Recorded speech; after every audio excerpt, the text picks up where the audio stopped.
The sound of the microphone cut sharp through the hall. "You, in the grey uniform. Stop right there." The words landed like a slap. Conversations died mid-breath. Forks froze above plates. Every head in the room turned at once, slow and disbelieving, toward the side aisle near the service doors. The man in the uniform had already taken 3 steps back before he realized she meant him. His name was Thomas Reed, 54 years old, tall but slightly stooped from years of lifting, polishing, fixing what other people never noticed. He stood with a canvas tool bag hanging from his shoulder and a folded program still in his hand, the ink damp from where his fingers had been sweating through the paper. The spotlight did not reach him yet, but the attention did. It pressed down on his chest, heavy, unforgiving. "Don't pretend you didn't hear me," the woman said again, smiling as she spoke, the kind of smile that never touched the eyes. "Come on up. Let's make this interesting." The woman was Evelyn Cross, 61, a legend according to the banners lining the walls, a voice that had once filled stadiums, a face that had aged carefully, strategically, the way power ages when it can afford to. She stood center stage in a midnight blue gown, one hand wrapped around the microphone, the other resting lightly on the piano behind her, as if she owned not just the instrument, but the room itself. Thomas felt the heat creep up his neck. His first instinct was to look for his supervisor. Then the exits, then the floor. Anywhere but the stage. Someone near him whispered, "Is she talking to you?" Another voice, sharper, amused. "Guess so." Thomas swallowed. He shook his head, once a small reflex barely visible. He raised his hands slightly. "Ma'am, I'm just here to—" "Exactly." Evelyn cut in her voice, suddenly sweet. "You're just here. And tonight we're celebrating voices. So why don't you share yours?" A ripple moved through the audience. Not laughter. Not yet. Something closer to anticipation. The dangerous kind. The camera crane above the crowd shifted, humming softly as it angled toward the aisle. The red light blinked on. Somewhere, tens of thousands of people leaned closer to their screens. Thomas took a breath. It caught halfway in. He could feel his pulse in his ears, loud as footsteps on tile. He had not been on a stage like this in decades, not since before the arthritis, before the long nights, before the decision that had closed one life and opened another. "I don't sing," he said. His voice was steady, but it cost him effort. "I fix lights, I fix doors. That's what I do." Evelyn laughed, a short musical sound that carried easily. "Oh, I know exactly what you do," she said. "You've been fixing things backstage all week. Always quiet, always watching. It made me curious." She stepped closer to the edge of the stage. The light followed her. "You see, folks," she continued, turning back to the audience, "people think talent is rare, that it's fragile, that it hides. But I've learned something over the years." She paused. "Most people who claim to have it don't." A few chuckles broke out. Thomas felt them land on him one by one like small stones. "Come on," Evelyn said, her tone shifting again, firmer now. "Don't be shy. This is a safe room. We're all friends here." Thomas knew that wasn't true. He knew rooms like this. Rooms that smiled while they measured you. Rooms that decided your worth before you ever opened your mouth. He took one step forward, then stopped. In the front row, a man with silver hair leaned toward his wife and murmured something. She shook her head, lips pressed thin. 2 seats down, a woman crossed her arms, eyes narrowing, already uncomfortable. Backstage, just beyond the curtains, Daniel Morris stood with his headset crooked around his neck. 48. Sound engineer. He had been watching Thomas all evening, not because Thomas stood out, but because he didn't. Daniel's jaw tightened as Evelyn gestured again toward the aisle. He reached up and adjusted the gain on the board, then hesitated, his fingers hovering. "This isn't part of the program," he muttered to no one. Thomas felt the silence stretch. It was the kind that demands something from you. An answer, a submission, or a refusal loud enough to carry consequences. He thought of the maintenance closet he had been standing in 10 minutes earlier, the flickering fluorescent bulb, the smell of dust and lemon cleaner. The note taped to the inside of the door, reminding him to tighten the balcony railing before morning. He thought of the envelope in his locker, unopened, the one marked urgent. "All right," Evelyn said, lightly checking her watch. "If you're not going to volunteer, I'll make it easy." She turned toward the bang. "Give him the opening, no accompaniment. Let's hear what honesty sounds like." Daniel's eyes snapped up. "Evelyn," he said into the mic channel, his voice low.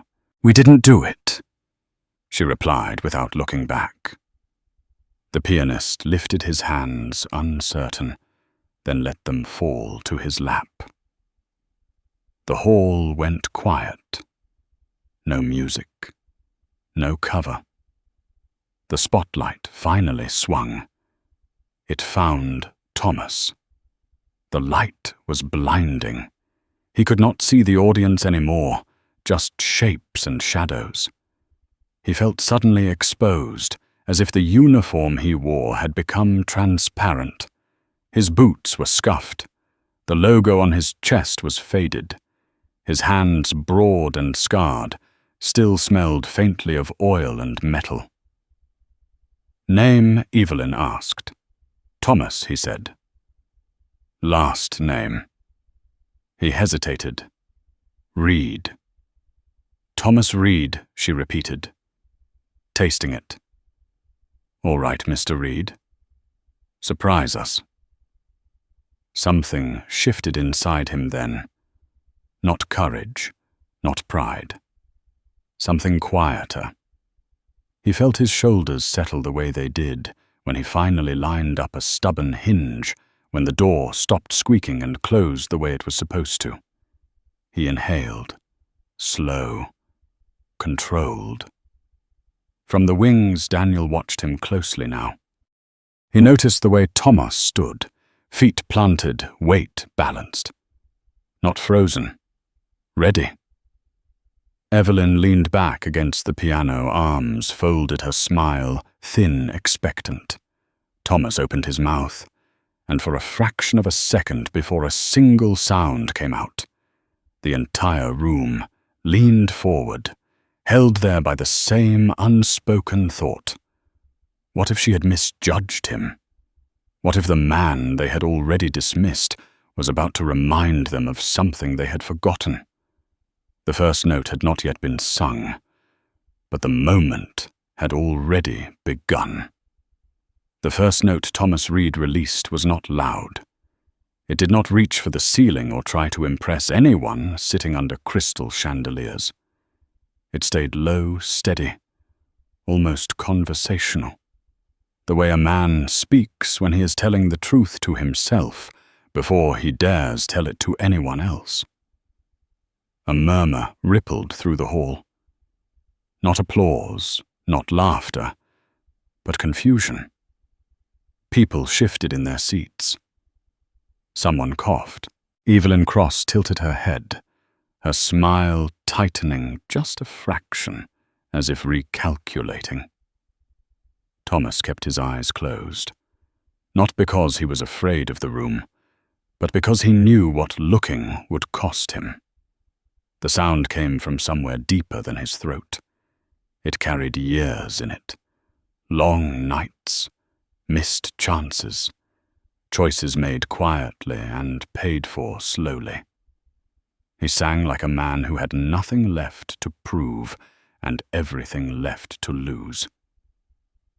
Daniel Morris leaned forward at the soundboard. His hand dropped from the master fader.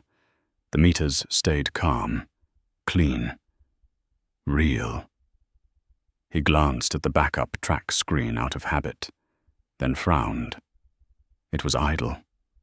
Nothing was feeding the room except the man on stage. "That's live," he whispered more to himself than anyone else. In the second row, a woman with white hair straightened. Her fingers, which had been resting loosely on her purse, tightened around the strap. Her husband turned to her, eyebrows raised, and she shook her head slowly, as if to say this wasn't what she expected. Thomas moved into the next phrase. The note lifted slightly, not pushed, not forced. His breath was controlled, economical, the way someone breathes when they have learned the hard way, not to waste air. The sound did not bloom. It endured. Evelyn uncrossed her arms. She glanced toward the band, then back at Thomas. The room was no longer leaning toward her. She felt it. The attention had shifted, subtle but undeniable, like weight transferring across a floor. She stepped closer, heels clicking once, twice, stopping just short of the spotlight. "All right," she said softly into her microphone. "That's enough." Thomas did not stop. It was not defiance. He simply had not heard her yet. He was inside the line now, following it the way he always had, the way you follow a road you know by heart, even after years away. Evelyn's jaw set. "I said that's enough." This time he heard her. He opened his eyes. The note tapered off, naturally fading into the air without drama. Silence followed. Thick, heavy. It pressed against the walls and stayed there. For a moment, no one clapped. No one laughed. No one spoke. Daniel felt his chest tighten. He glanced at the stage manager, then back at Evelyn. He knew that look. He had seen it before years ago, when something did not go according to plan, and there was no track to hide behind. "That was lovely," Evelyn said at last, her voice cool, controlled. "Truly. But this isn't open mic night." A few people chuckled, uncertain, relieved to be told how to feel again. Thomas nodded once. "Of course," he said. He handed the microphone back without argument. His hand did not shake. "I should get back to work." He turned to leave. "Hold on," Evelyn said. The word cracked slightly at the end, just enough for Daniel to hear it through his headset. She smiled again, wider this time. "You didn't tell us where you learned to sing like that." Thomas stopped. He hesitated. The room waited. "Church," he said, finally. "And later some small houses around the lake. A long time ago." "How long?" she asked. He thought about it. "Long enough." Evelyn laughed, but there was no humor in it. "Funny thing about talent," she said, addressing the audience now. "It has a way of resurfacing, doesn't it? Even when life tries to bury it." Her eyes flicked to him. Sharp. Measuring. "Tell me, Thomas." Why did you stop? The question landed heavier than she intended. Or maybe exactly as she intended. Thomas felt it then, the pull backward, the instinct to retreat to keep the door closed. He had learned that survival often depended on silence. But something in the room had shifted already. Pretending otherwise would not undo it. My wife got sick, he said. The words were simple, unadorned. I needed steady work, health insurance, a schedule that didn't change every night. The woman in the second row inhaled sharply. Her husband reached for her hand. Evelyn nodded slowly, sympathetically. Of course, she said. Life happens. Yes, Thomas replied. It does. The exchange hung there, awkward, unresolved. From the wings, a man in a tailored grey suit leaned toward the stage manager. What's she doing? He murmured. Trying to regain control. The stage manager said quietly, but she's late. Daniel felt it too. The way the room no longer belonged to her alone. He glanced at the monitor, showing the live feed comments scrolling too fast to read. He caught fragments. Real voice. Who is he? Why stop him? Evelyn turned back to the piano. She placed a hand on the polished wood, grounding herself. Ladies and gentlemen, she said, her voice lifting, rehearsed warmth sliding back into place. Thank you for indulging me in a small, unscripted moment. Unscripted. Daniel almost laughed. We're here tonight for a purpose, Evelyn continued. To support causes that matter. To remind ourselves that art at its best serves something larger. Thomas took another step toward the aisle. Thomas, Evelyn called. He turned again. Since you're already up here, why don't you stay? Help me with the next number. The suggestion landed like a trap dressed as generosity. Thomas did not answer immediately. He looked out at the audience, now really looked. He saw curiosity, sympathy, skepticism. He saw people who had already decided what he was worth, and a few who were reconsidering. I'm not part of the program, he said. Evelyn smiled. Neither was this conversation. Yet here we are. Daniel felt a chill run up his spine. He leaned into his mic. Evelyn, he said carefully, we're tight on time. She ignored him. Thomas took a breath. He could feel the heat of the lights, the stiffness in his lower back, the ache in his knee. He thought of the envelope again. Unopened. Waiting. I don't sing duets, he said. Not anymore. A murmur moved through the crowd. Someone in the balcony clapped once, then stopped. Evelyn's smile hardened. Afraid you'll forget the words. No, Thomas said quietly. Afraid I won't. The line cut deeper than he intended. A few heads turned sharply. Daniel froze his hand, hovering over the mute button. Evelyn stared at Thomas for a beat too long. Something flickered behind her eyes. Anger, or fear, or recognition. All right, she said at last.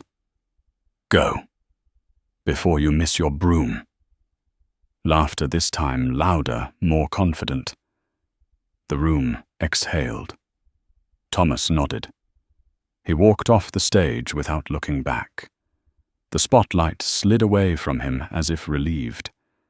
But the sound he had left behind did not fade so easily.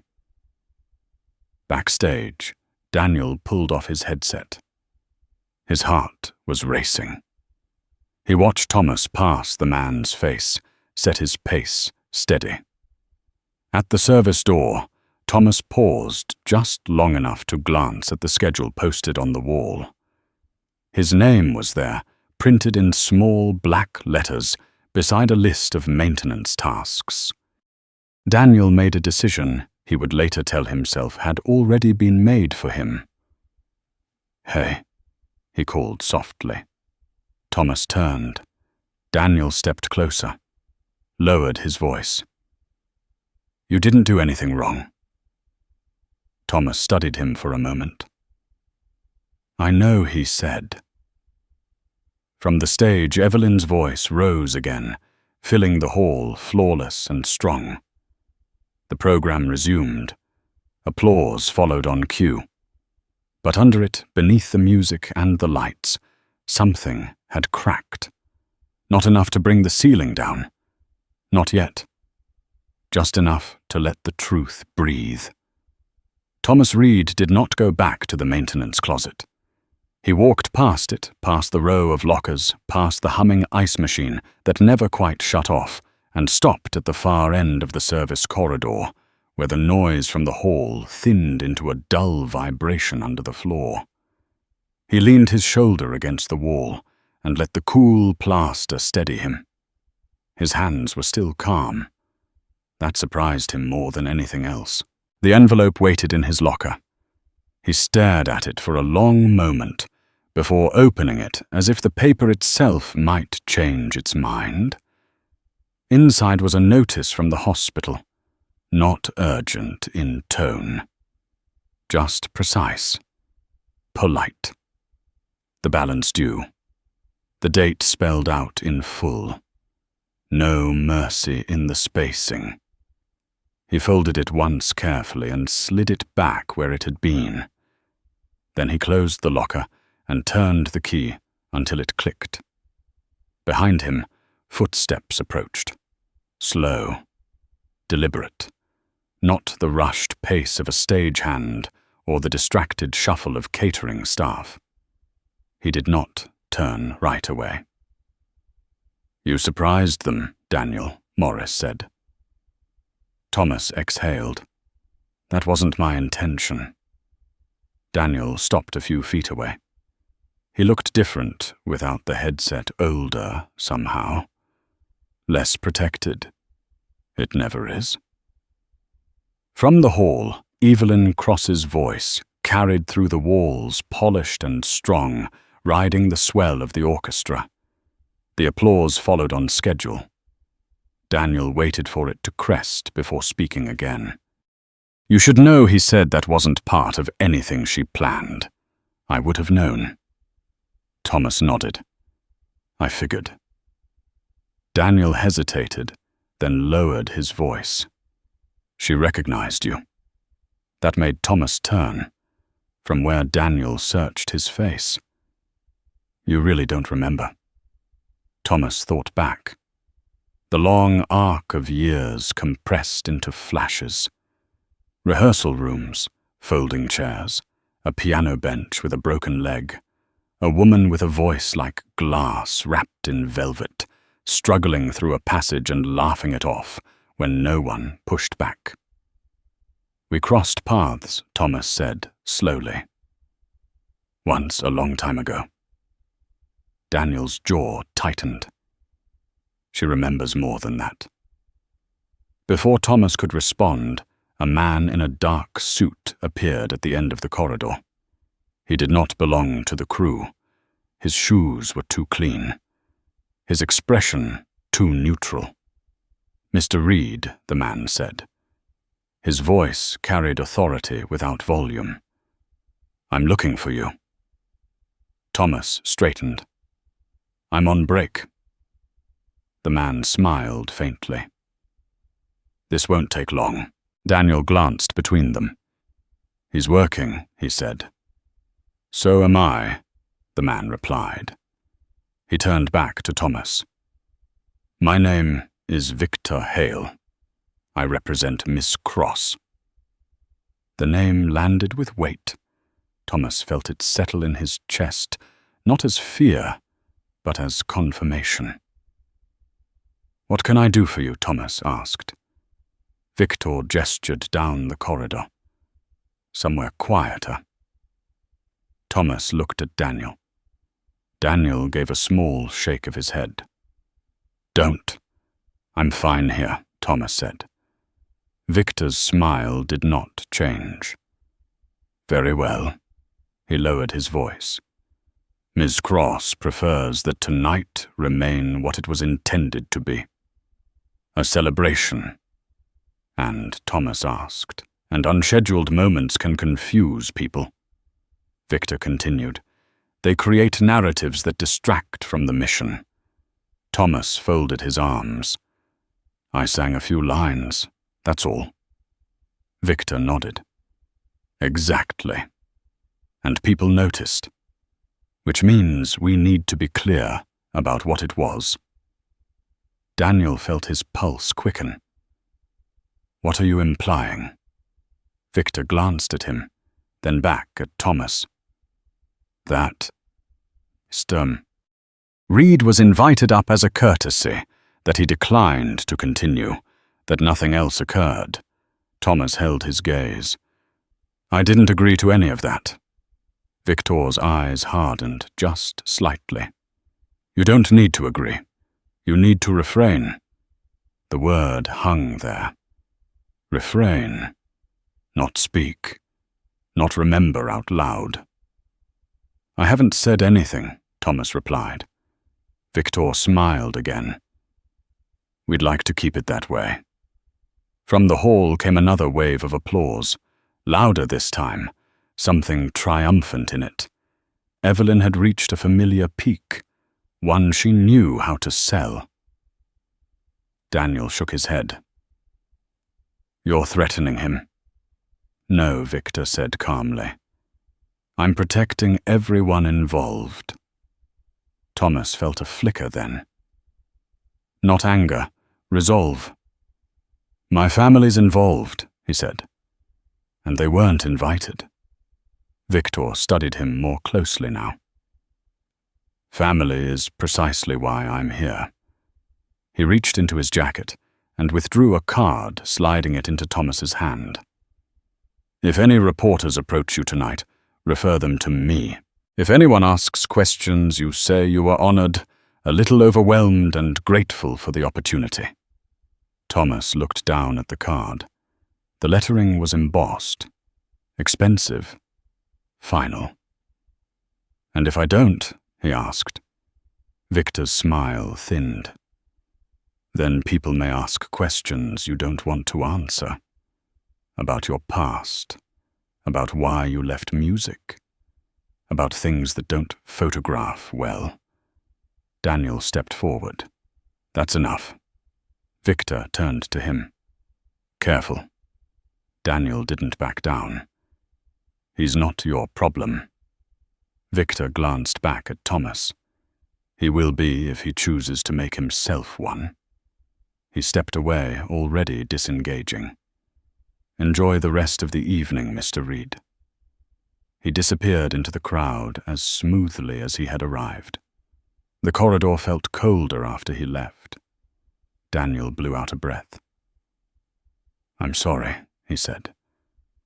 "I didn't know they'd move that fast." Thomas slipped the card into his pocket. "Now I do." They stood in silence for a moment. The music from the hall dipped, then surged again. "Listen," Daniel said finally. "You should leave after your shift. Don't linger. They're watching." Thomas nodded. "I was going to anyway." Daniel hesitated. "For what it's worth," he added, "you weren't wrong up there." Thomas met his eyes. "I know." From the stage, Evelyn Cross stepped into a sustained note, her voice swelling, supported immaculate. The audience rose to their feet. Daniel watched the meters jump in perfect alignment. Too perfect. He made another decision. Later, much later, when the hall had emptied and the lights dimmed to work levels, Thomas finished wiping down the last row of seats. His knees ached. His back protested every bend. but his mind was clear. At the edge of the stage, Evelyn stood alone, speaking quietly to Victor Hale. Her posture was composed, but her hands moved too much. She saw Thomas before he saw her. Their eyes met across the distance. She dismissed Victor with a flick of her fingers and walked toward her. "You never could leave quietly," she said. Thomas straightened. "I wasn't aware I was expected to." Evelyn stopped a few feet away. Up close, the Polish cracked. Not visibly. Internally. He could see it in the tightness around her mouth. The way her eyes kept checking the empty hall. "You embarrassed me," she said. "I didn't intend to." "That doesn't matter." She snapped, then caught herself, smoothed it out. "You have no idea what's at stake." "I have an idea," Thomas said. "I live with it." She studied him. "You could have been someone." "I was," he replied. "Just not to the right people." The words landed harder than he expected. Evelyn flinched. "This ends here," she said quietly. "For your sake." Thomas looked at the stage. The empty seats, the residue of applause still hanging in the air. "It already ended," he said. "You just haven't heard it yet." Evelyn's eyes narrowed. "Careful." Thomas nodded. "I am." He turned and walked away before she could say anything else. Outside, the night air hit him like water. Cold, clean, honest. He stood on the steps for a moment, listening to the city breathe. Cars passed. Somewhere, a siren rose and faded. He pulled the envelope from his pocket again. Then the card. He looked at both. Then he folded the card in half and tore it cleanly down the center. From across the street, a woman waited by a bus stop. Her coat pulled tight, her eyes tired but alert.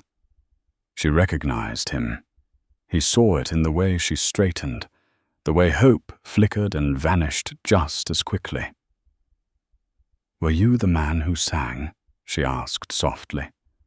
Thomas hesitated, then nodded. She smiled. "My husband loved your voice." "Thank you," Thomas said. The bus arrived. She boarded. The doors closed. Thomas stood alone under the streetlight. Above him, the opera house loomed solid and unmoved. But inside, beneath the marble and velvet, something had shifted. Slowly, irreversibly. He did not know what would come next, only that it had already begun. The morning after the gala arrived without ceremony. No headlines, no knocks on the door. Just the thin grey light slipping through the blinds of Thomas Reed's apartment, and the sound of the radiator clicking like an old clock that refused to keep time. He sat at the small kitchen table with a mug of coffee that had already gone cold. Across from him, the envelope lay open. Now its contents spread flat, as if exposure might soften their meaning. It didn't.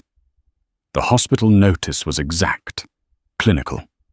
It named procedures in long, careful sentences and ended with a total that made his chest tighten. He folded the paper again, slower this time, then slid it into the drawer where he kept warranties, instruction manuals, and other things that promised order, but never quite delivered it. From the bedroom came the soft scrape of slippers. Emily padded into the kitchen, hair tangled, one sock missing.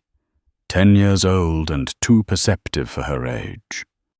She climbed onto the chair and watched him for a moment before speaking. "You didn't wake me."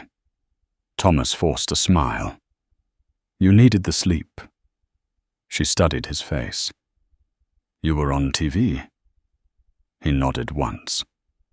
"For a minute," You sang, she said. It was not a question. He took a breath. I did. Her eyes brightened, then dimmed just as quickly. Are you in trouble? The question landed harder than any threat. Thomas reached across the table and rested his hand over hers. Not yet. Emily accepted this, though she didn't like it. She never did. Mrs. Kaplan texted Mom's old phone, she said.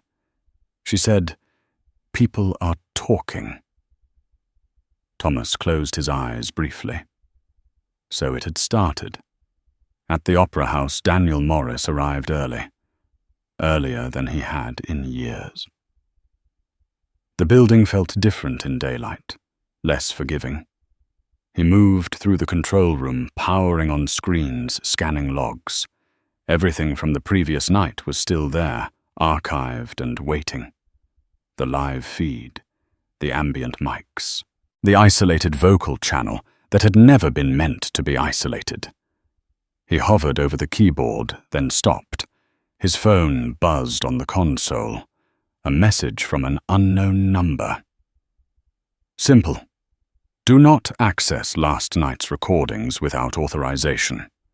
Daniel laughed under his breath. Too late, he said to the empty room. He copied the files to a drive and slipped it into his jacket. His hands shook slightly, not from fear, but from the clarity of what he was doing. He had spent 25 years making sure sound behaved. Today he was letting it misbehave. Across town, in a glass-walled office that looked down on the river, Victor Hale sat with his jacket off and his sleeves rolled up. The screen in front of him showed a slow trickle of online mentions. No explosion, just questions. Who was the man? Why did she stop him? Why did it feel rehearsed when it wasn't? Evelyn Cross stood by the window staring out at the water. In the daylight, the Polish looked thinner. I told you this would happen, she said without turning. Victor kept his voice even. You told me. He might be a problem. You didn't tell me he could sing. I told you he heard me once, she snapped. That should have been enough. Victor leaned back. It would have been if you hadn't dragged him into the light. Evelyn turned. I was controlling the narrative. You accelerated it, Victor replied. There's a difference. She crossed her arms. Fix it. We are, he said. But understand something. The longer he stays quiet, the better this goes. The moment he speaks, it changes. Evelyn's jaw tightened. He won't. How do you know? Because men like him don't, she said. They endure. They don't expose. Victor studied her. You're projecting. She waved him off. Just make sure this doesn't touch the donors. Victor's phone buzzed. He glanced at it and frowned. Too late. Back at the apartment, a knock came just after noon. 2 short raps. Professional. Thomas opened the door to find a woman in a windbreaker with a notebook tucked under her arm. Mid-40s, no visible logo. Mr. Reed, she asked. Yes. I'm Claire Bennett, she said. Independent journalist. I'm working on a piece about last night. Thomas felt the room tilt slightly. He glanced back at Emily, who had frozen in the hallway listening. I'm not interested, he said.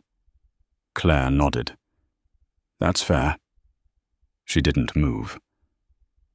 But I should tell you someone else's. Who? She hesitated. People who don't want you talking. Thomas met her eyes. Then they should stop knocking. Claire's mouth twitched. They already tried. Emily stepped forward. Dad Thomas closed the door gently and leaned against it. He felt the weight then. Not of the stage, but of the choice pressing in on him from all sides. Later that afternoon, the building manager called, then the union rep, then a number he didn't recognize but answered anyway. "This is the hospital billing department," the voice said. "We're following up." Thomas listened.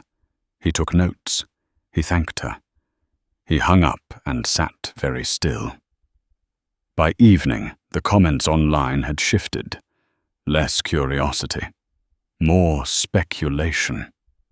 A photo surfaced of Thomas outside the opera house, taken from across the street. Another of the apartment building. The caption asked how a maintenance worker afforded a place in that neighborhood. It was not flattering. Emily watched from the couch, knees drawn up. "Are they mad at you?" "No," Thomas said. "They're curious." "That's worse," she replied. At the opera house, Daniel slipped the drive into a padded envelope and addressed it by hand. He hesitated, then added a second name. Claire Bennett. He sealed it and dropped it into the outgoing mail without looking back. That night, Thomas sat on the edge of Emily's bed as she drifted toward sleep. "Will you sing?" she asked. He nodded. He kept it low. Familiar. A song that did not reach for anything it could not hold. Her breathing slowed, evened out. When he finished, he stayed there for a while, listening to the city outside. Somewhere, a story was forming without him, with or without his consent. Across town, Evelyn Cross stood in her dressing room, makeup removed, face bare. She stared at herself in the mirror and saw not age, but exposure. She picked up her phone and typed a message, then deleted it. Typed another. Sent it. Thomas's phone buzzed on the nightstand. He looked at it, then at Emily. He stepped into the hall to answer. The message was short. "We should talk." He stared at the screen for a long moment. Then he turned the phone face down and went back into the room. Outside, the city moved on. Inside, the silence thickened, charged now, waiting for the sound that would finally break it. The call came at 7:15 in the evening, just as the sky over the city turned the color of steel and the streetlights flickered on one by one. Thomas Reed let it ring twice before answering, his thumb hovering, his breath measured. "Mr. Reed," the voice said. "Calm, female, professional without warmth. This is Margaret Ellison. I'm counsel for the Cross Foundation. I'm calling regarding last night's incident." Thomas leaned against the kitchen counter. Emily was at the table, coloring the television, muted. He lowered his voice. There was no incident. There was a pause. Papers shifting. From our perspective, there was. "I'm not interested in perspective," Thomas said. "Only facts." Another pause. Longer this time. "Then let's discuss facts," Margaret replied. "Ms. Cross is prepared to make this go away." Thomas closed his eyes. "I'm not selling silence." "No one used that word," Margaret said evenly. "We're offering clarity and assistance."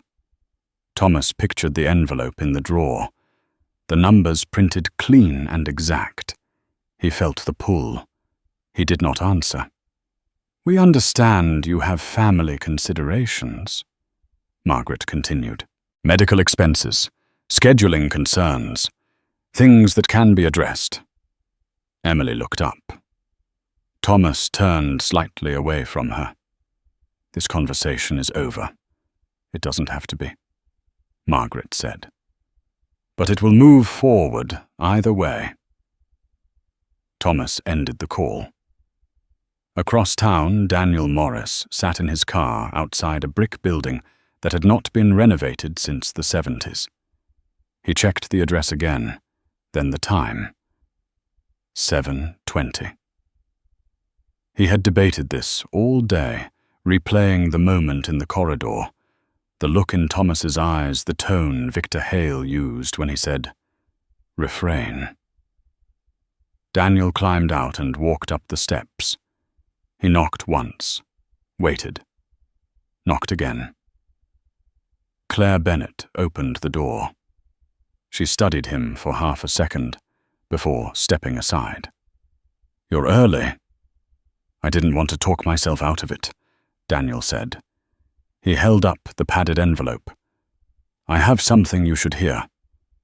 They sat at her kitchen table, laptops open, headphones on. The room was quiet, except for the soft click of keys and the faint hum of the refrigerator. Claire listened without moving her eyes, fixed on the waveform, as Thomas's voice filled her ears. Unassisted, unfiltered, followed by Evelyn's clipped interruption.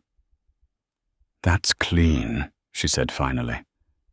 "No enhancement, no trickery." Daniel nodded.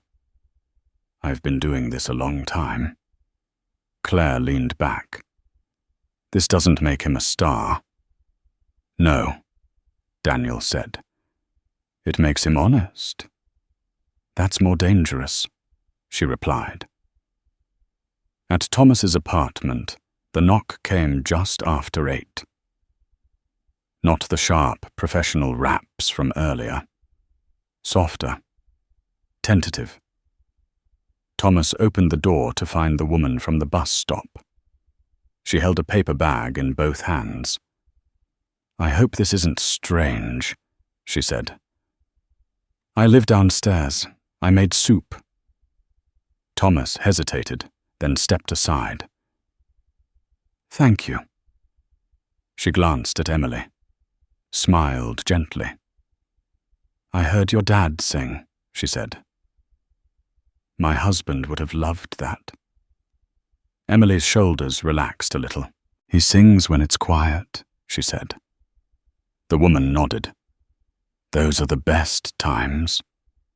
She left a few minutes later, and Thomas closed the door, feeling the small warmth of human kindness settle where fear had been sitting all day. The phone buzzed again. A text this time. "Unknown number. If you speak publicly, we will respond." Thomas deleted it. At 9, his building manager called. At 9:30, a reporter left a voicemail. At 10, the power flickered and went out for 3 minutes, long enough for Emily to tense, long enough for Thomas to notice how quickly his body went into readiness. When the lights came back, he sat on the couch and stared at the blank television screen. He thought of the years he had spent fixing things quietly, of how often he had been grateful for invisibility, of how quickly it could be taken away. Across the river, Evelyn Cross poured herself a drink. She did not finish. She paced the length of her living room phone, in hand, reading and rereading the same lines. A draft statement, neutral, reassuring. It framed the moment as generosity, the interruption as misunderstanding. She sent it to Victor, then deleted it from her own phone, as if that could undo anything. Her assistant called. "The donors are asking questions." Evelyn closed her eyes. "Tell them we're handling it." "How?" "By reminding them who I am." Evelyn snapped. Silence on the line. Then, "Yes, Evelyn." At 10:45, Thomas sat at the edge of Emily's bed again. She was awake, staring at the ceiling. "Are we moving?" she asked. "No," he said. "Why?" "That's what people do when things get loud." He swallowed. "We're not moving." She considered this. "Okay," he sang again, quieter than the night before, a song without ambition. She fell asleep halfway through. In the hallway, Thomas stood for a long moment, listening to her breathe. Then he took his phone from his pocket and scrolled until he found Claire Bennett's message from earlier. Just a name. No pressure. A door, if he chose to open it. He typed erased, typed again. "I don't want to be famous." He stopped. Deleted it. Instead, he wrote, "I don't want to lie." The reply came almost immediately. "Then don't." The next morning, the article went live. It did not accuse. It did not sensationalize. It laid out the timeline. The gala, the interruption, the recording, the response. It included quotes from audience members, from a retired music teacher, from a donor who felt uneasy. It included a single line from Thomas Reid, "Brief and plain I sang, because I was asked. I stopped because I was told. I spoke because I was threatened." By noon, the foundation released a statement calling the piece misleading. By 1, they amended it. By 2, they stopped responding to calls. At 3:15, Thomas's supervisor asked him to come into the office. The door closed softly behind them.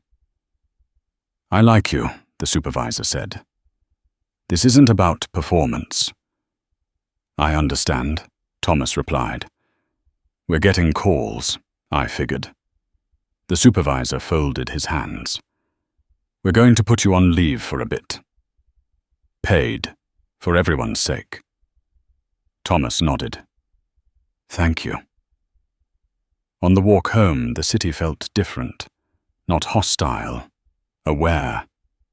He passed people who looked at him twice, then looked away. A woman smiled. A man shook his head, disapproving.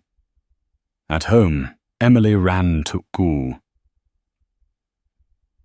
Mrs. Kaplan said, "You're brave." Thomas knelt and hugged her. "I'm just tired."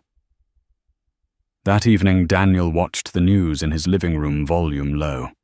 His phone buzzed. A message from Victor Hale. "You should have stayed neutral." Daniel typed back.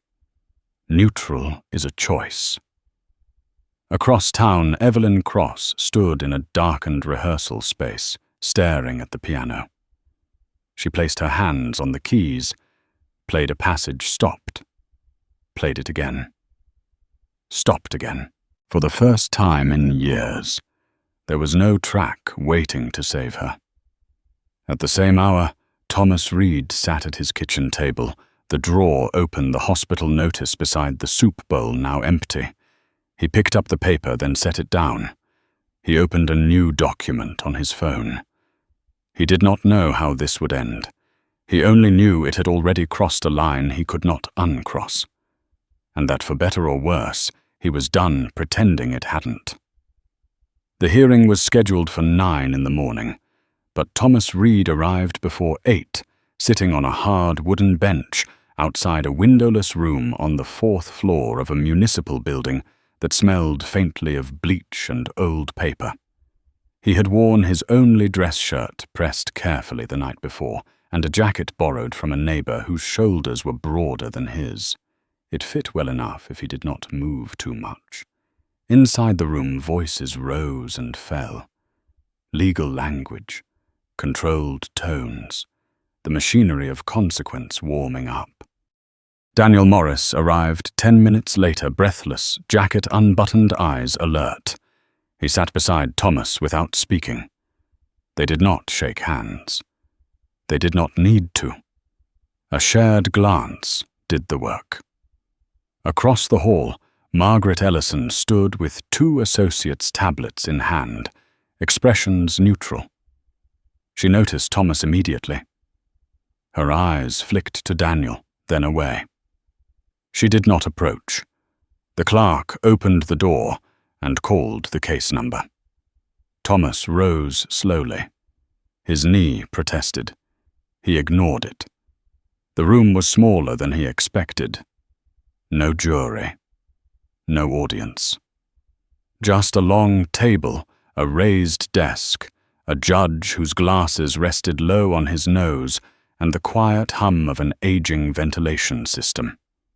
The judge introduced himself and outlined the purpose of the hearing. Temporary injunction. Statements. Risk of harm. The words floated past Thomas like traffic noise. Margaret spoke first. She framed the situation as concern. Reputational harm. Misinformation. A well-intentioned artist, unfairly maligned by selective recordings and anonymous sources. She spoke of context, of misunderstanding, of the danger of letting half-truths stand uncorrected. When she finished, the judge turned to the other side.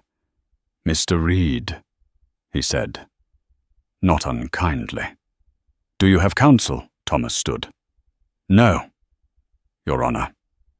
Daniel shifted beside him. Margaret's associates exchanged a glance. The judge frowned slightly. "You may speak for yourself." Thomas nodded. He felt the familiar settling in his chest, the moment before a note, when breath and intention align. "I was asked to sing," he said. "I sang. I was told to stop. I stopped. Later I was told to remain silent. I did not agree." Margaret rose. "Your Honor, with respect, the defendant is summarizing complex interactions without acknowledging." The judge raised a hand. "I'll decide what needs acknowledgement." Thomas continued. "I did not accuse anyone of anything until I was contacted and told there would be consequences if I spoke. After that, I told the truth. Not loudly. Not theatrically. Just accurately." The judge leaned back. "And the recordings," Daniel stood. "I can speak to those." Margaret turned sharply. "You are not a party to this proceeding." The judge looked at Daniel. "Who are you?" "Sound engineer," Daniel said. 25 years. I was on duty that night. And the recordings, unaltered." Daniel replied. "No enhancement, no isolation beyond standard archival separation. I can provide chain of custody." The judge nodded once. "I'll want that." Margaret pressed. "Your Honor, regardless of the technicalities, the damage is ongoing. Sponsors are withdrawing. Donors are confused. This hearing is about preventing further harm." "Harm to whom the judge asked," Margaret paused. "My client." The judge looked back at Thomas. "And harm to you." Thomas swallowed. "I've been placed on leave. My address was shared online. My daughter's school received calls." The judge's expression changed. Slightly. "Enough. I'm not issuing a gag order today," he said.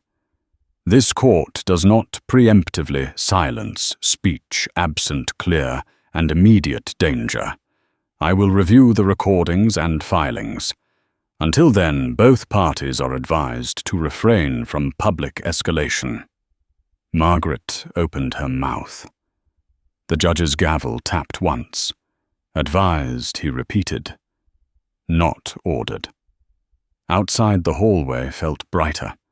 Daniel exhaled for what felt like the first time in days. That could have gone worse. Thomas nodded. It might still. They stepped into the street. The city moved around them indifferent. A bus roared past. Someone laughed. Somewhere, a phone rang. Daniel checked his messages. His face tightened. "They're calling me in. Who the Foundation?" My access badge is suspended. Thomas looked at him. I'm sorry. Daniel shook his head. I'm not. They parted at the corner. Daniel headed toward the transit stop. Thomas walked home slower than usual, feeling the ache in his joints and the quiet resolve beneath it. At the apartment, Emily was waiting with her backpack still on. Did you win? She asked. No, Thomas said. Not yet. She accepted this. Did you lose? He smiled faintly. Not yet. That afternoon, the second article appeared. This one focused on money, on the Foundation's filings, on how donations moved through a network of consulting fees and licensing agreements before arriving, reduced at their intended destination. The piece did not accuse. It asked questions. It quoted publicly available documents. It included a single line from a retired accountant who said the pattern was unusual. Victor Hale read it twice, then a third time. He stood in Evelyn Cross's living room, phone in hand, voice low. This is no longer about a maintenance worker. Evelyn sat rigid on the couch. It never was. Victor watched her carefully. You said the gala was clean. It is, she said. Mostly. That word does a lot of work. She stood. You promised control. I promised management, Victor replied. Control is a fantasy. Her phone buzzed. She glanced at it and froze. They're asking for internal audits. Victor nodded. They will. That evening, Daniel sat in his kitchen with a cardboard box at his feet. His badge lay on the table. His phone buzzed again. A message from Claire. They want comment. Daniel typed back. On background only. At the same time, Thomas sat at his table, a spreadsheet open on his phone numbers, spelled out dates aligned. He was not an accountant, but he knew patterns. He had spent years finding what did not fit. Emily watched him. Are you fixing something? Yes, he said. I think so. She nodded. Tell me if you need tape. He smiled. The next morning, a subpoena arrived for Daniel. Then one for Victor Hale. Then a notice requesting documents from the Foundation. The machinery that had once threatened now turned slowly toward the source. Margaret Ellison called Thomas again. Her voice was different, less smooth. This is getting larger than anyone intended. It already was, Thomas said. There are ways to de-escalate. I'm listening, he replied. Silence, she said. Time. Thomas looked at Emily, drawing at the table. He thought of the bench outside the hearing room. The judge's pause. The word advised. No, he said. Truth ages better. She did not respond. The line went dead. That night, Evelyn Cross sat at the piano again. She tried the passage that had once defined her. Her fingers knew where to go. Her breath did not. She stopped, pressed her palms flat against the keys, and stared at the lid. Across the city, Thomas Reed stood at the window of his apartment, watching the lights come on floor by floor in the buildings across the way. Somewhere inside those rooms, people were reading, deciding, choosing what to believe. He did not feel victorious. He felt aligned, and for the first time since the spotlight found him, he felt certain that whatever came next would come, because he had allowed it, to not because he had been forced. The leak did not arrive like an explosion. It crept in, quiet, methodical. A spreadsheet attached to an email forwarded once, then again, then mirrored on a server outside anyone's control. By noon, the numbers were everywhere, spelled out, cross-referenced, annotated by strangers who had never met Thomas Reed, but understood patterns when they saw them. Thomas learned about it from a knock at the door. Not a reporter, a process server, polite, apologetic. The papers were thick, the language careful. Requests, preservation notices, obligations that arrived without accusation, but carried weight all the same. He signed where indicated, and closed the door with a steadiness that surprised him. Emily sat on the couch, backpack beside her, shoes still on. "Is that bad mail?" she asked. "No," Thomas said. "It's important mail." She considered that. "Important is okay." He nodded. "Important is okay." Across town, Daniel Morris stood in line at a copy shop cardboard box, still under his arm, phone pressed to his ear. "I can't comment," he said for the third time. "Off the record, I'm tired." He hung up, paid for the copies, and walked back into the sunlight, feeling lighter without the badge in his pocket. At the foundation offices, the mood had turned brittle. Staff moved carefully, voices low, eyes down. An audit team arrived with rolling cases and neutral expressions. No drama, no shouting, just clipboards and questions that did not need to be asked twice. Victor Hale watched from the glass-walled conference room as the elevator doors closed behind them. Evelyn Cross sat at the end of the table, hands folded, posture impeccable. "This is harassment," she said. Victor did not look at her. "This is process. They're punishing me for optics." "They're responding to documents," he replied. "Optics follow." Her phone buzzed. She did not answer it. She stared instead at the reflection of herself in the glass. The woman looking back did not appear frightened. She appeared abused. By mid-afternoon, the third article ran. This one quoted former staff. It described rehearsals where tracks were adjusted late. It mentioned consulting fees paid to entities with no employees. It did not say fraud. It did not need to. The comments filled in the rest. Thomas read it on his phone while waiting for Emily outside the school. Other parents glanced at him, then away. One woman smiled and nodded. A man shook his head, disapproving or overwhelmed, it was hard to tell. Emily came out last, talking animatedly to a friend. She saw Thomas and waved. "Dad," she said, lowering her voice. "Someone asked if you were famous?" He smiled. "What did you say?" "I said you fix things," she replied. "And sometimes you sing." "That sounds right." That evening, the city council meeting aired on local television.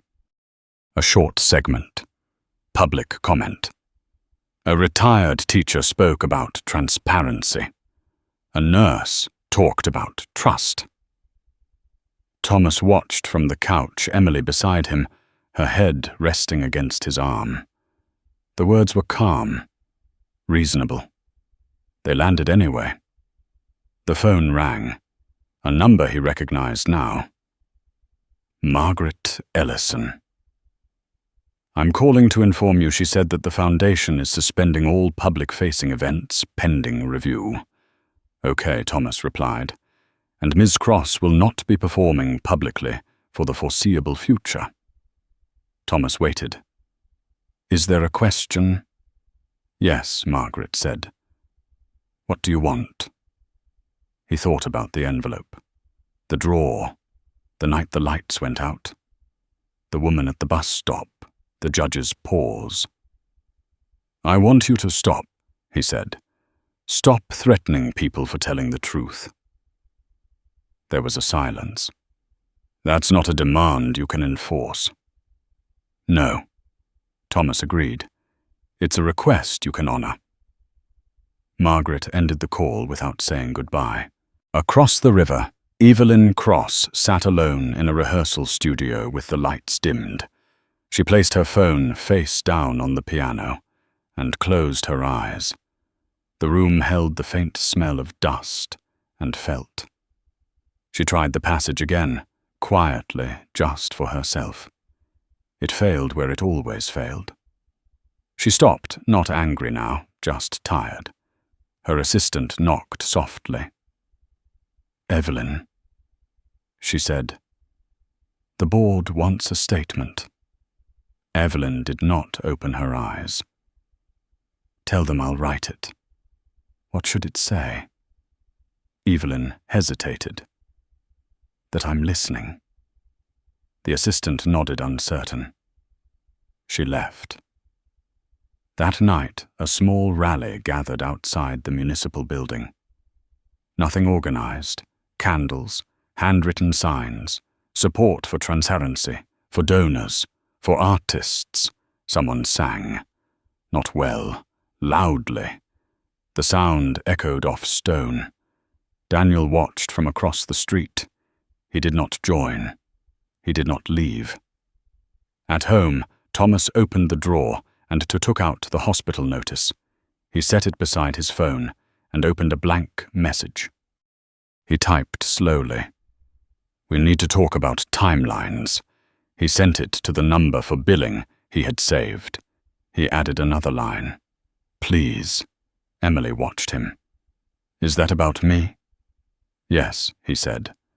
She reached for his hand. "I'm okay." "I know," he replied. "I still have to ask." The reply came late, polite, non-committal, but not closed. The next morning, subpoenas expanded, names multiplied, consultants retained counsel, emails surfaced that should have been deleted, but weren't. The language in the articles sharpened, then steadied. Less heat, more detail. At the opera house, the custodial staff gathered near the loading dock during break. Someone brought coffee. Someone else brought a radio. They listened as a commentator described the situation without mentioning Thomas by name. "That's him, a man," said quietly, nodding toward the stage doors. "The one who sang." Thomas stood with the uniform on mop in hand. He did not correct the commentator. He did not speak. At noon, Claire Bennett called. "I'm running one more piece," she said. "It's about systems." "Not you." "Good," Thomas replied. "I was getting tired of me." She smiled into the phone. "You should know something else." "What, there's a board member who wants to meet you?" "Off the record." Thomas closed his eyes briefly. "No." "Why not?" "Because off the record is how this started." Claire paused. "Fair." That evening, the Foundation released a statement. It acknowledged irregularities. It pledged cooperation. It named an interim director. It did not mention Thomas Reed. The comments did. Evelyn Cross did not speak publicly. She did not apologize. She did not deny. She remained silent, a silence that read differently now. Late that night, Thomas sat on the edge of Emily's bed. She was awake, tracing shapes in the air. "Do you miss singing?" she asked. He considered the question. "I miss quiet," he said. "Singing was part of that." She nodded. "You can sing tomorrow." He smiled. "I will." outside the city exhaled. Somewhere between accusation and repair, between spectacle and work, the story moved forward without asking permission. And Thomas Reed, who had once been pulled into the light against his will, found himself standing in it by choice, steady enough to stay. The first settlement offer arrived by courier mot, email-thick paper, in a plain envelope that felt heavier than it should have. Thomas Reed let it sit unopened on the kitchen table while he made oatmeal and listened to the radio murmur through a weather report.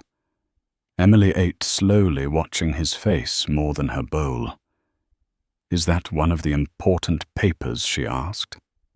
"Yes," Thomas said. "But it can wait." He walked her to school, hands in his pockets, the city moving around them as if nothing had changed. At the corner, a man held the door for them and nodded recognition, flickering and then fading. Thomas nodded back and kept walking. When he returned, the envelope was still there, patient. He opened it carefully, unfolded the pages, read, once, then again. The language was generous in tone, precise in condition. No admission of wrongdoing. No apology. A confidentiality clause spelled out in detail, numbers written out fully enough to change the shape of a life, if accepted. He closed the folder and set it aside. Across town, Daniel Morris sat at a borrowed desk in Claire Bennett's office, headphones on, reviewing archived clips. The sounds were familiar now, almost intimate. Breath before notes, fingers brushing keys, the subtle tell of a track engaging half a second too late. He marked timestamps not because anyone had asked him to, but because order steadied him. Claire watched from across the room. "They want this to end clean," she said. "Nothing ends clean," Daniel replied. "It just stops bleeding." At the foundation, Margaret Ellison stood at the head of a conference table, eyes tired, voice clipped. "The offer stands," she said. "If he signs, this quiets down. And if he doesn't," asked a board member. Margaret exhaled. "Then we proceed. Audits, depositions, risk." Victor Hale did not speak. He watched the window. Instead, the river below carrying reflections that refused to stay still. Evelyn Cross sat in a different room, entirely alone now by choice. She read the draft apology without touching it, hearing in her head the words she would not say. Her phone buzzed, a message from a donor she had known for 20 years. Disappointed, confused, asking for clarity. Evelyn typed, deleted, typed again, then set the phone face down and pressed her palms to the table. At noon, Thomas received another knock. This time it was Margaret Ellison herself, standing in the hallway with a leather portfolio and a practiced neutrality that did not hide the fatigue beneath it. Thomas stepped aside without inviting her in. They spoke in the doorway, the building's hum filling the gaps. "You've read it," Margaret said. "Yes. It's fair. It's conditional. Everything is." Thomas looked past her at the stairwell. "You're asking me to trade quiet for help." Margaret nodded. "We're offering stability." "For who?" "For you," she said. Then softer. "And your daughter." Thomas felt the pull again, stronger now. He pictured the hospital hallway, the waiting room chairs, the way time thickened there. He steadied himself. "If I sign," he said, "what happens to the people who told the truth?" Margaret did not answer immediately. "They won't be targeted," she said at last. "That's not the same thing," Thomas replied. Margaret closed her portfolio. "Think about it." "I have," he said. She hesitated. You don't owe anyone martyrdom. I'm not offering it, Thomas said. I'm offering honesty. Margaret nodded once, a concession or a dismissal, and left without shaking his hand. That afternoon, Thomas sat with Emily at the kitchen table, helping her with math. She counted quietly, careful lips moving as she worked. He watched her concentrate and felt the weight shift again, not lighter, but clearer. Dad, she said suddenly. Are you mad? No, he said. Are you? She shrugged. A little. People keep whispering. He nodded. Whispering doesn't last. What lasts? She asked. He thought for a moment. The way you treat people when no one's watching. She smiled and went back to her numbers. By evening, the offer had leaked. Not the amount. The existence. Speculation bloomed. Commentators argued about pragmatism versus principle, about responsibility, about whether a single person could hold back a system without being crushed by it. Thomas turned the television off and stood at the window watching the city dim. His phone buzzed. Daniel. You okay? Thomas typed back. Still standing. Another message followed this one from Claire. They're pushing for closure. Tomorrow will be loud. Thomas replied, I'll be quiet. She sent back a question mark. I'll be quiet about myself, he added. Not the truth. The next morning, the board meeting went long. Voices rose. Votes were taken. A press release was drafted and redrafted, the language sanding off edges until nothing sharp remained. It promised reforms, oversight, listening sessions. It named no names. By noon, a second settlement offer arrived. Adjusted terms, softer language. The confidentiality clause narrowed, then narrowed again. A concession. Thomas read it carefully, then folded it and placed it beside the first. At 3, the hospital called.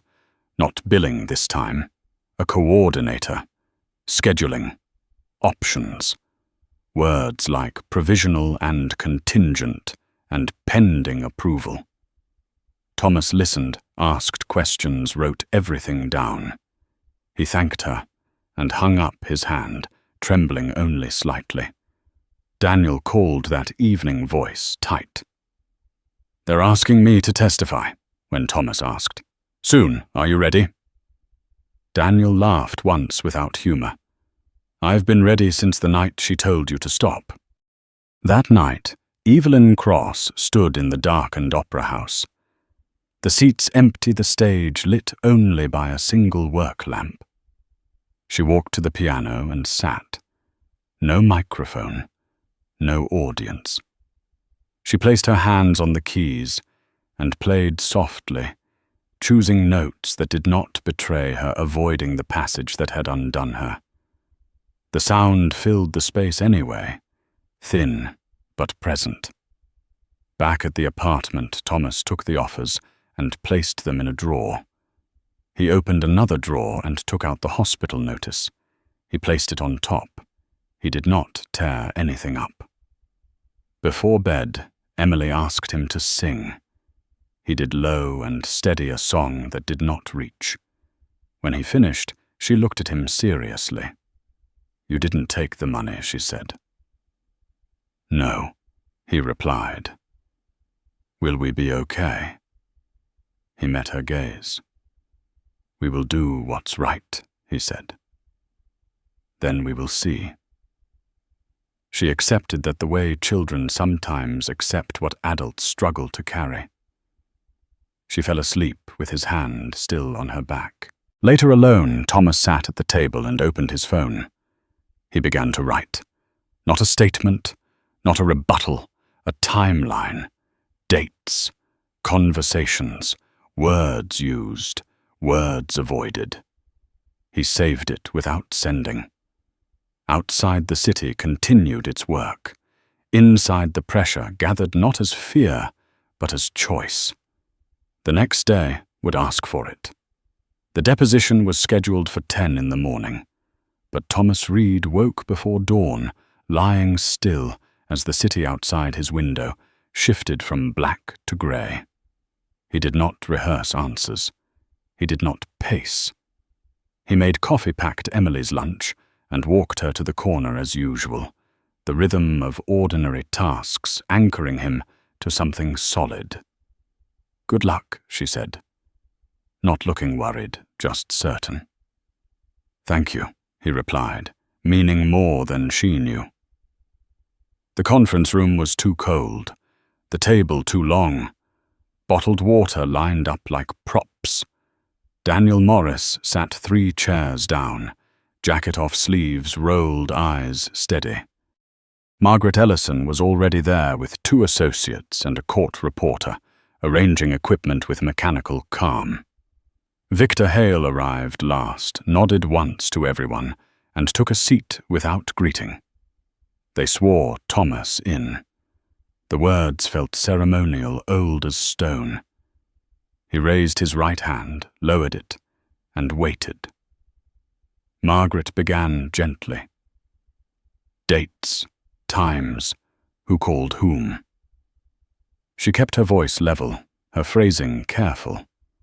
Thomas answered in full sentences. He did not embellish. He did not editorialize. When he did not remember, he said so. And when Miss Cross asked you to sing, Margaret said, "How did you feel?" Thomas paused. He pictured the light, the hush, the thin smile. "Singled out," he said. "Not invited." Margaret nodded, as if noting weather. "Did you believe she intended to humiliate you?" "I believed she intended to control what came next." Victor shifted. "Objection to speculation," he said. Margaret raised a hand. "Withdrawn." The questions tightened. Who contacted him afterward? What words were used? Had anyone suggested consequences? Thomas repeated them as spoken, careful to quote. Refrain, narrative, donors. Victor's pen stopped moving once, then resumed. When it was Daniel's turn, the room changed. He spoke about channels and gain and timestamps. He explained how tracks were engaged and disengaged, how a room sounds when it is breathing and when it is being fed. Margaret tried to interrupt. The court reporter kept typing. "Is it common," Victor asked, leaning forward, "for engineers to retain recordings without authorization?" "It's common to preserve truth," Daniel replied, "especially when someone tells you to forget it." Victor smiled thinly. "You're aware your access was suspended?" "Yes." "And yet you copied files?" "Yes." Victor sat back. No further questions. By noon, it was over. Thomas signed where required. Daniel did the same. They stood in the hallway afterward, the cold still clinging. "Whatever happens," Daniel said, "I'm glad I didn't pretend." Thomas nodded. "Me too." Outside, cameras waited. Not many. Enough. Claire Bennett stood off to the side. Notebook closed. She did not approach. She did not need to. By afternoon, excerpts leaked. Not the whole. Enough to sting. Words were pulled, reframed. A commentator questioned motives. Another praised restraint. The noise rose, then steadied. At the foundation, the board convened again. This time the doors stayed closed. When they opened hours later, The interim director read a statement with trembling hands. Independent oversight, restitution review, leadership transition. Evelyn Cross's name appeared once paired with the word emeritus. Evelyn listened from her living room, the television volume low. She did not throw anything. She did not cry. She sat and breathed the way singers are taught to breathe when the note refuses to come. Her phone buzzed. "Victor, it's moving fast," she typed back. It always does when it finally moves. At the apartment, Thomas cooked dinner while Emily did homework. The phone rang and rang and rang. He let it. When he finally answered, it was the hospital coordinator again, voice warmer now, timelines clearer. A provisional slot opened. Conditions, paperwork. Nothing promised. Something possible. He thanked her and hung up, hands shaking just enough to notice. "Is that good?" Emily asked. "It's something," he said. "We can work with something." That evening, the smear arrived. A blog with a slick layout and no byline. Questions about Thomas's past, about why he left music, about money, about attention. It cited anonymous sources close to the situation. It insinuated without accusing. The comments filled quickly. Thomas read it once. Then he closed the browser. At the Opera House, custodial staff gathered by the loading dock again.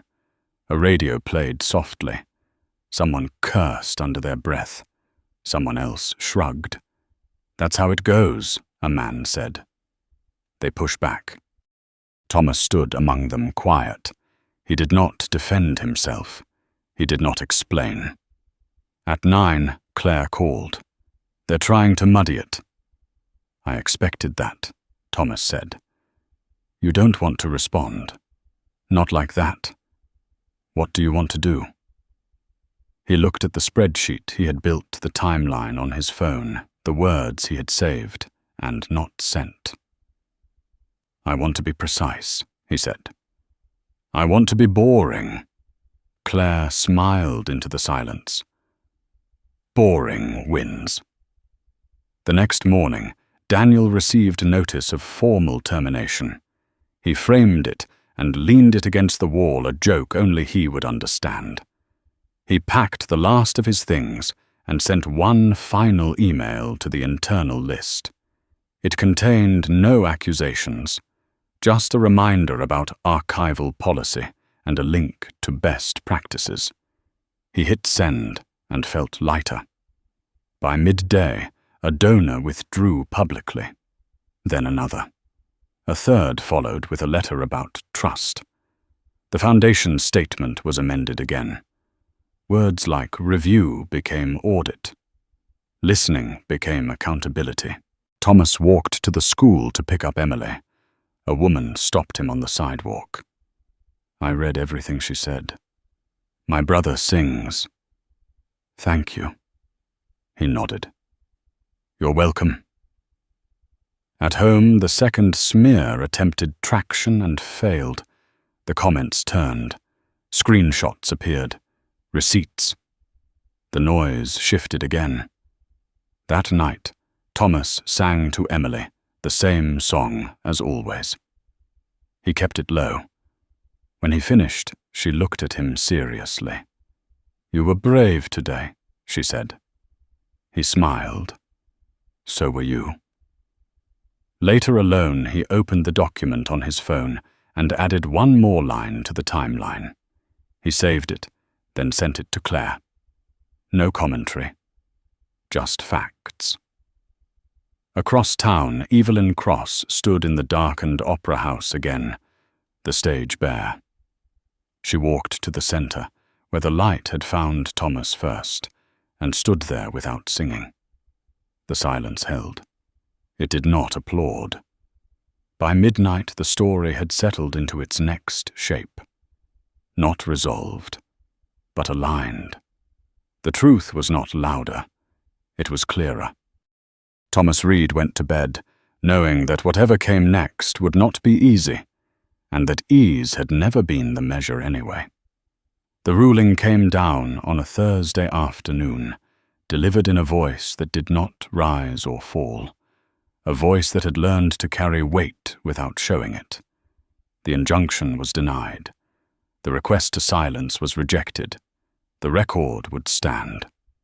The truth, the judge said, was not defamatory, simply because it was inconvenient.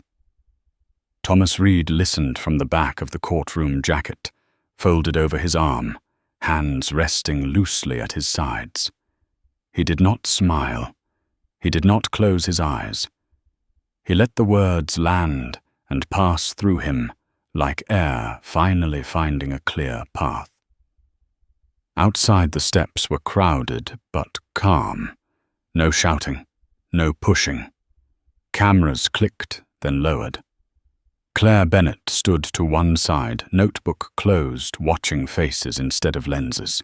Daniel Morris leaned against the railing, pale but steady, as if the last weeks had wrung him out and left something firmer behind. They did not celebrate. They nodded to each other and walked down the steps together into the late afternoon light. By evening, the Foundation released its final statement. It acknowledged failures in oversight. It committed to restitution and structural reform. It announced a permanent change in leadership and independent auditing requirements. Evelyn Cross's name appeared once in the past tense as a founding artist, stepping away from public roles during the transition. Evelyn read the statement alone at her piano bench. She did not correct it. She did not add her voice. She closed the lid gently and sat with her hands folded, breathing in counts she knew by heart. For the first time in years, there was no track waiting to rescue the moment. There was only the quiet and the consequence of how it had been used. Across the city, Thomas cooked dinner. Emily did homework at the table, her pencil tapping softly. The phone rang. The hospital coordinator's voice was warm and unhurried. The provisional slot was confirmed. Paperwork was complete. Dates were set. The words were careful, but the meaning was not. They would proceed.